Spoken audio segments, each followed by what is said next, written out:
Hello दोस्तों, कैसे हैं आप सब। आशा करता हूँ आप सब लोग स्वस्थ होंगे और मस्त होंगे। आज एक कहानी सुनाने जा रहा हूँ आपको। ये कहानी है एक किसान की, जिसका नाम था रमेश, जो कि गांव के बाहर उसका घर था। वहाँ पे वो रहता था और अपनी खेती बाड़ी करता था। अपनी खेती बाड़ी करता था तो हुआ क्या कि एक समय आया जब उसकी जो मेहनत कर रहा था, जो अपनी किसानी या जो पैदावार थी वो उसकी अच्छी नहीं हुई। और इस वजह से क्या हुआ कि जब पैदावार अच्छी नहीं हुई तो उसकी आमदनी भी बिगड़ गई।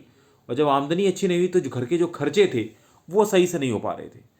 जैसे कि दिन का जो खर्चा होता है, खाने पीने, किताबें, बच्चों की पढ़ाई, इन सब चीज़ों की वजह से जो खर्चे थे वो बढ़ चुके थे और आमदनी कुछ भी नहीं थी। तो कहीं ना कहीं एक दिन क्या हुआ कि रमेश की जो पत्नी थी सुनीता, उसने कहा रमेश कि हमें तो कुछ करना पड़ेगा, क्योंकि अगर इस तरीके से चलता रहा तो बच्चे की जो पढ़ाई है वो भी खर्च नहीं हो पाएगी, उसका खर्चा नहीं चल पाएगा, तो हमें कुछ ना कुछ नया करना चाहिए।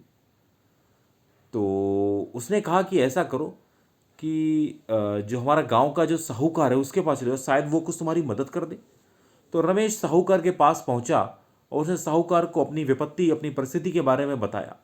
तो जब साहूकार ने उसके बारे में सुना तो उसने कहा ठीक है, मैं तुम्हें कुछ पैसे दे देता हूं, तुम अपनी जो जमीन है, आधी जमीन है, वो गिरवी रख दो।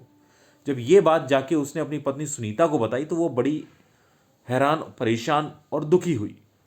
तो उसने कहा कि ये तो बड़ी दिक्कत की बात है, अगर हम लोग ज़मीन रख देंगे अपनी गिरवी तो हमारे पास बचेगा क्या। तो उसने सोचा कि क्यों ना ऐसा किया जाए, हमारा एक जो दोस्त है जिसका नाम है मोहन, उससे कुछ सलाह या परामर्श लिया जाए। वो भी शायद वो फूल की खेती करता है और उसके फूल की वो शहर में अच्छा खासा उसका बिजनेस चलता है, तो क्यों ना उससे थोड़ी बहुत सलाह ली जाए। तो वो लोग उसके पास पहुँचे, उन्होंने मोहन से मदद मांगी और मोहन ने खुशी खुशी उनको मदद करने के लिए वो तैयार हो गया। अब मोहन ने कहा कि मैं तुम्हारी पूरी मदद करूंगा, और फूलों की डिमांड जो है वो शहर में ज़्यादा है, तो हमारी फूलों की जो खेती है वो अच्छी खासी चलेगी।